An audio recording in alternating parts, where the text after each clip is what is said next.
benvenuti al TG Sicilia, le principali notizie di questa edizione. Omicidio-suicidio a Castelvetrano, un uomo e una donna trovati morti nella loro abitazione. Secondo una prima ricostruzione l'uomo si sarebbe impiccato dopo aver ucciso la moglie. Truffa sui superbonus edilizi a Palermo, 83 indagati, 4 arresti. La Guardia di Finanza avrebbe accertato lavori fittizi per un valore di oltre 26 milioni di euro, coinvolte 19 imprese edili. Morti sul lavoro in aumento in Sicilia, che è la seconda regione in Italia anche per numero di incidenti. L'assessore regionale al lavoro Nuccia Albano: servono più ispettori. Resterà per sempre un criminale. Così Tina Martinez, vedova di Antonio Montinaro, parla della scarcerazione di Giovanni Brusca, il boss della strage di Capaci. Al Senato arriva un disegno di legge del PD che prevede un'indennità per chi lavora nelle isole, maggiorazione del 10% o del 20% non solo in Sicilia e Sardegna, ma anche nelle isole minori. La festa di Sant'Agata si candida a diventare patrimonio immateriale dell'umanità. Siglato al Comune di Catania il protocollo per la richiesta. Oggi ultimo giorno di scuola per gli studenti siciliani, immancabili le feste per i maturandi che hanno atteso l'ultima campanella tra cori, selfie e abbracci. Noi siamo stati a Siracusa per vivere la giornata insieme ai ragazzi del liceo Quintaliano.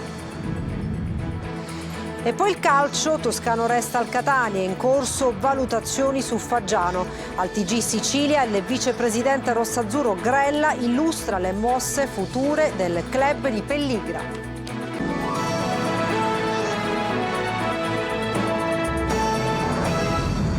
Bentrovati al nostro telegiornale. In apertura, un'ultima ora, una coppia, marito e moglie, sono stati trovati morti in un'abitazione in via 4 Aprile, nel centro di Castelvetrano, in provincia di Trapani. Secondo le prime informazioni potrebbe trattarsi di un omicidio-suicidio. L'uomo si sarebbe impiccato dopo aver ucciso la donna, che è stata trovata morta nelle scale della palazzina a 2 piani dove abitava con il marito. I carabinieri hanno trovato la saracinesca del garage aperta e sono entrati dopo aver ricevuto l'allarme da alcuni parenti. E cambiamo subito argomento, parliamo dei bonus edilizi, una frode da 26 milioni di euro, 4 arresti, 83 indagati tra cui i clienti. La Guardia di Finanza avrebbe accertato lavori fittizi, coinvolte 19 imprese edili. Marco Gullà.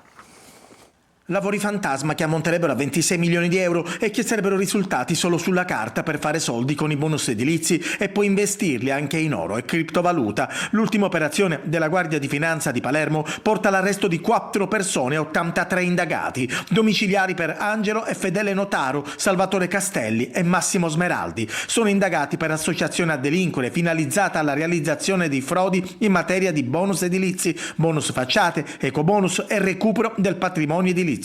A loro viene ricondotta la gestione di 19 imprese edili, hanno tutte sede a Palermo e un giro di affari per lavori ritenuti fittizi che ammontano ad oltre 26 milioni di euro. Le società coinvolte nella frode, applicando lo sconto in fattura, avrebbero emesso fatture per operazioni inesistenti in favore di clienti privati per lavori in realtà mai eseguiti. Generavano così un credito d'imposta utilizzabile in detrazione o cedibile a terzi e infatti sarebbe stato ceduto a intermediari finanziari per monetizzarlo. I titolari delle imprese avrebbero distratto parte delle somme mediante bonifici su conti correnti personali, prelevamenti in contanti, sottoscrizione di buoni fruttiferi postali, acquisto di oro e criptovalute, beni mobili e immobili. Oltre ai 7 presunti membri dell'associazione ci sono altri 83 indagati. Si tratta degli amministratori delle imprese inserite nel circuito illecito.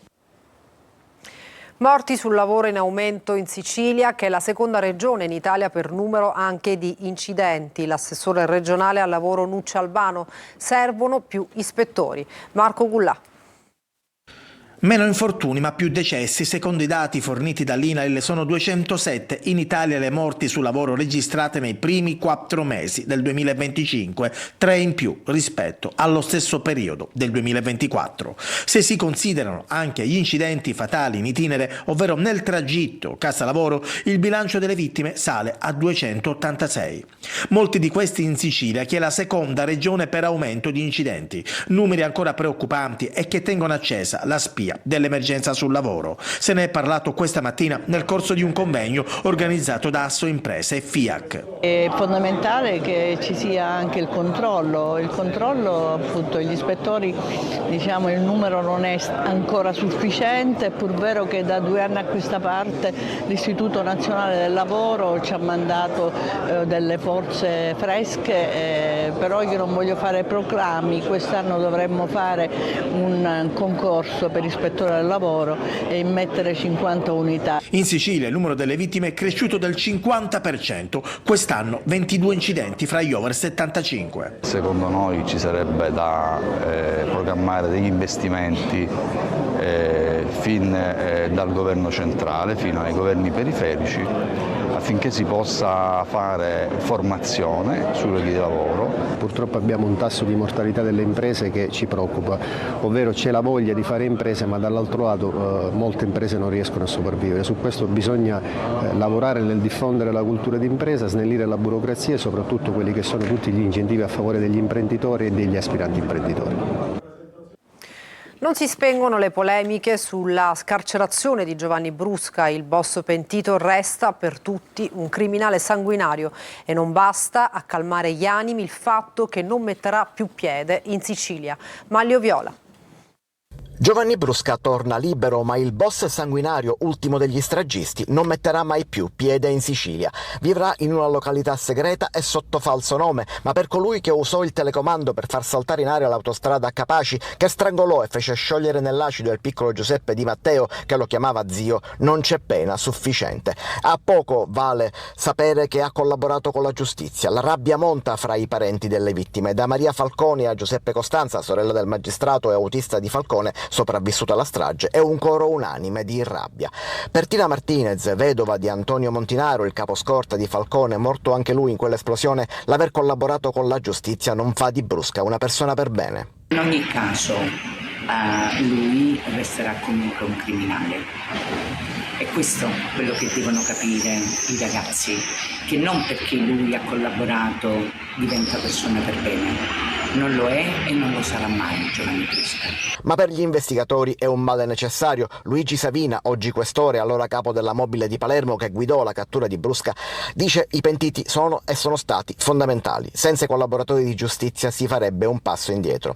E tutti, dagli investigatori ai magistrati, come è stato Pietro Grasso, capiscono la rabbia, ma ricordano che comunque è la legge voluta proprio da Giovanni Falcone ed è quella che ha cambiato volto alla lotta contro Cosa Nostra.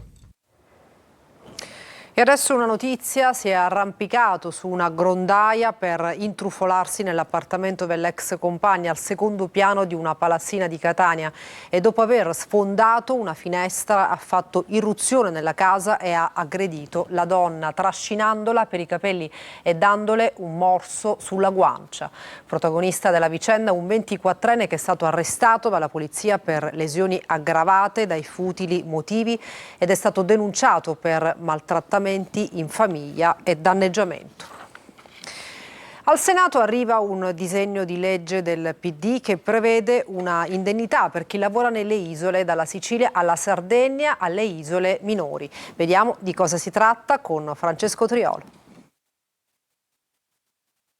Un riconoscimento economico proporzionato agli svantaggi che affronta quotidianamente chi vive nelle isole. Si chiama indennità di insularità ed è il disegno di legge che il Partito Democratico ha presentato in Senato a favore di chi lavora in Sardegna, in Sicilia e nelle isole minori italiane. Il provvedimento a firma di Marco Meloni e Antonio Nicita nasce con l'obiettivo di compensare i maggiori costi e le difficoltà strutturali legate alla condizione insulare, garantendo a chi vive e lavora nelle isole un riconoscimento economico proporzionato agli svantaggi oggettivi che affronta quotidianamente. Secondo il disegno di legge, per i dipendenti delle pubbliche amministrazioni amministrazione l'indennità sarà pari ad almeno il 10% della retribuzione mensile per il personale impiegato in Sardegna e Sicilia e almeno il 20% per quello operante nelle isole minori, con aggiornamenti biennali ancorati ai dati Istat sul costo della vita e all'accessibilità ai servizi essenziali per i lavoratori dipendenti e autonomi sotto forma di credito d'imposta. Sottolineato anche come chi vive e lavora nelle isole affronta ogni giorno maggiori costi, un accesso più complicato ai servizi e profonde penalizzazioni logistiche.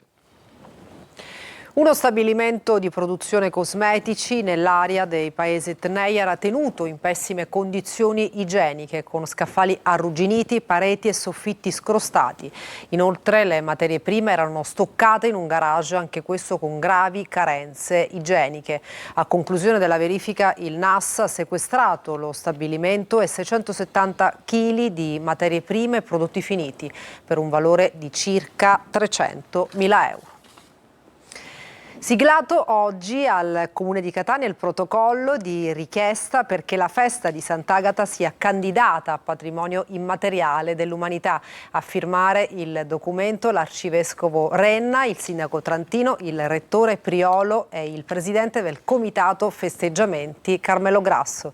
Il sindaco sarebbe un volano per Catania. Sentiamo Roberta Lunghi.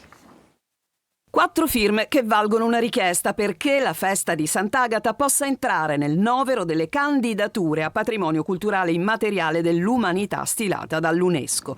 Il protocollo siglato a Palazzo degli Elefanti dal sindaco Enrico Trantino, l'arcivescovo metropolita Luigi Renna, il rettore dell'università Francesco Priolo e il presidente del comitato per la festa di Sant'Agata Carmelo Grasso è solo un primo passo. L'obiettivo è quello di valorizzare il patrimonio culturale immateriale rappresentato dalla festa, riconoscendone il significato religioso, storico e sociale per la comunità di Catania. La festa ha una ricchezza di valori religiosi, culturali, antropologici che possono essere interessanti per tutto il mondo. Deve essere il volano perché questa festa vada oltre i confini catanesi e assuma la dimensione internazionale che già di fatto abbiamo, ma laddove ottenessimo il riconoscimento è chiaro che ci sarebbe ancora più enfasi. Una proposta che mette al centro la festa di Sant'Agata sì come evento di fede ma anche come evento identitario di questa città. La proposta firmata dal comitato promotore delle 4 istituzioni cittadine verrà sottoposta al governo che dovrà individuare una sola candidatura per l'Italia. A marzo 2026 saranno ufficializzate le candidature. Dopodiché per la successiva fase ci vorrà ancora dell'altro tempo, ma ove dovessimo noi superare questa prima fase e ottenere già la candidatura, poterlo fare nel 2026 in occasione del 900 anni del ritorno delle reliquie di Sant'Agata sarebbe una cosa meravigliosa. A Messina la conclusione dei lavori della prima parte dell'isola pedonale sul viale San Martino slittano a luglio, una proroga che allunga i disagi dei commercianti. Francesco Triolo. 2 mesi di lavori nel centralissimo viale San Martino, cuore commerciale di Messina, destinato a cambiare volto e diventare una vera isola pedonale. Lavori nel primo tratto che si sarebbero dovuti concludere domani, ma che già sono stati prorogati di 40 giorni. In cantiere ci sono diversi operai al lavoro e molta parte dei marciapiedi e delle vie perpendicolari sono state concluse quasi in chiusura, ma la proroga allunga le difficoltà ed i disagi, soprattutto dei commercianti che hanno visto le proprie vetrine transennate. Qua stiamo parlando di tempi che si allungano e che purtroppo vanno a discapito anche dei nostri già modesti incassi. Quindi secondo me questa probabilità di fine luglio non verrà neanche mantenuta. Le difficoltà sono tante e quindi anche un calo delle vendite c'è perché giustamente la gente ha difficoltà. Il fatto che verrà prolungato e che magari rientra nel periodo di sconti? Questo è un problema da non sottovalutare. Ovviamente di quel viale San Martino prima era modo di passeggio, ora giustamente è diventato un po' complicato, soprattutto chi ha le carrozzine, i bambini, quindi abbiamo avuto un calo. In tanti altri hanno preferito non parlare, c'è anche chi fuori al microfono chiede notizie di annunciati ristori. Il comune in effetti ha previsto sconti sulla Tari e sul servizio idrico, ma scatteranno l'anno prossimo. Parte la stagione balneare, ma sotto l'ombrellone i siciliani troveranno gli aumenti. La regione dove si registrano i maggiori rincari è proprio la Sicilia. Secondo il SIB si tratta di piccoli ritocchi perché i costi restano comunque più contenuti rispetto al resto d'Italia. Emanuela Corsi.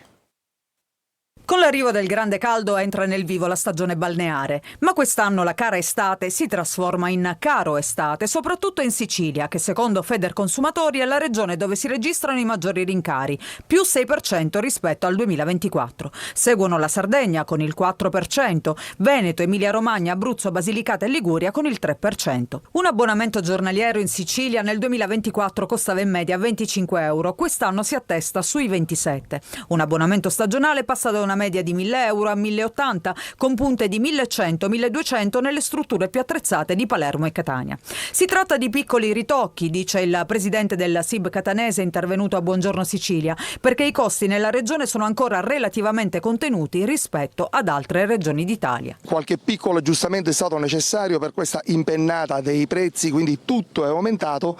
Un'intera famiglia può godere di servizi, tutti i servizi che sono conosciuti qui negli stabilimenti balneari della Playa di Catania, con cifre modiche, insomma, che sono assolutamente accessibili. La ristrettezza dei bilanci familiari spinge i cittadini a cercare soluzioni per risparmiare. Sono diverse le proposte dei balneari, dai pacchetti all inclusive ai prezzi ridotti per la mezza giornata. La vacanza più economica rimane ancora affittare la cabina e fare l'abbonamento con la postazione all'interno delle strutture balneari della Playa. C'è chi di fronte ai prezzi elevati rinuncia ad usufruire dello stabilimento balneare, preferendo invece lidi low cost o spiagge libere attrezzate. Oggi, ultimo giorno di scuola per gli studenti siciliani, immancabili le feste per i maturandi che hanno atteso l'ultima campanella tra cori, selfie e abbracci. Noi siamo stati a Siracusa con Francesca Loi.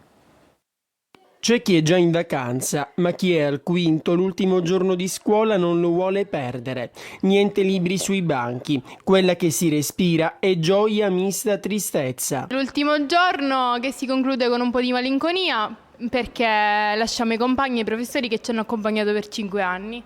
5 anni vissuti insieme, ogni attimo di scuola condiviso, momenti che non si potranno mai dimenticare. Ovviamente in una scuola si creano dei rapporti e questi 5 anni li abbiamo passati con grande gioia e comunque lasciare questa scuola è un momento un pochettino più di tristezza per noi. Sono stati 5 anni, è stato un percorso molto intenso, ricco di emozioni, un percorso di crescita. E come sempre le frasi più dette, quelle in un certo senso più famose, vengono impresse sulle magliette. Così ogni classe diventa una squadra, con tanto di numeri. Mettiamo sapienza, ma almeno la sufficienza, nel senso comunque noi ci siamo impegnati tantissimo e nonostante questo speriamo di arrivare comunque sufficienti all'esame. Vabbè dai, anche al 100 non si rinuncia. Se qualcuno riesce, perché no? Oggi oltre il caldo abbiamo visto pianti di gioia soprattutto e ancora i ragazzi sono felici per la fine della scuola. Tra ultimi selfie, abbracci e canti, però si pensa al 18 giugno, quando inizieranno gli esami di Stato. L'ultima campanella, quella forse più importante, sta suonando. Tutti fuori, la scuola è finita, inizia l'estate, anche se i maturandi dovranno aspettare ancora un po'. Bene, buone vacanze ai nostri ragazzi. Ad Agrigento, capitale italiana della cultura, approda Design e Territori, una mostra immersiva, un viaggio tra creatività, innovazione e sostenibilità, un racconto collettivo che parte dalle radici per guardare al futuro. Il servizio di Davide Sardo. Il design che cambia il mondo parte dai territori e oggi parla da Agrigento, capitale italiana della cultura 2025. È qui che Design e Territori mette in mostra il futuro, oltre 110 progetti da tutta Italia, frutto di ricerca, formazione e visione condivisa. Fino al 30 giugno, negli spazi delle fabbriche, l'esposizione racconta come il design possa generare cultura, economia e innovazione sociale. 16 atenei, più di 100 tra designer, studenti e ricercatori per un racconto corale diviso in 5 sezioni ispirate agli elementi naturali di Empedocle, radici, cura, esperienza, esplorazione e identità. Oggetti, installazioni, servizi e idee che nascono dall'ascolto del territorio e diventano energia creativa, visioni, nuove forme di abitare e convivere. Questa iniziativa dell'Università di Palermo perché crede tantissimo nei giovani e nella possibilità che questi possano contribuire allo sviluppo del territorio in senso positivo attraverso anche la loro attività progettuale. Agrigento, ancora una volta, protagonista del cambiamento. Omaggio floreale deposto oggi dai giornalisti dal Catania e dal Comune sotto il murale dedicato a Stefania Sberna, indimenticabile speaker della squadra di calcio rossazzurra. Il servizio di Marco Carli.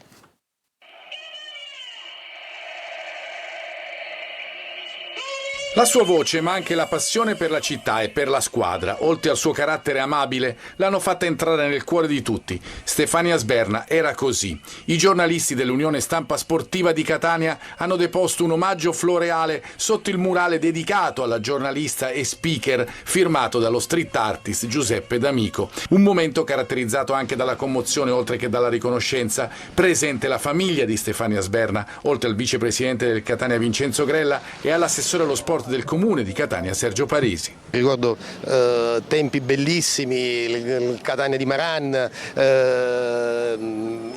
con Stefania immaginavamo questo progetto di registrare la sua voce e metterla nell'ascensore dello stadio Angelo Massimino, purtroppo poi non c'è stata più questa possibilità, però Stefania diciamo che è il Catania, Stefania è Catania. Lei ha abitato sempre qui, diciamo in zona stadio, via dello stadio, all'epoca, adesso via Fava. E lei quando andava da bambina allo stadio percorreva questo tratto di strada per andare allo stadio e l'ha percorso praticamente fino all'età di 30 anni, fino a che ci siamo sposati praticamente, e poi abbiamo cambiato zona. Però di fatto lei, quindi questo posto è il posto più bello. E adesso una pausa, tra poco il calcio.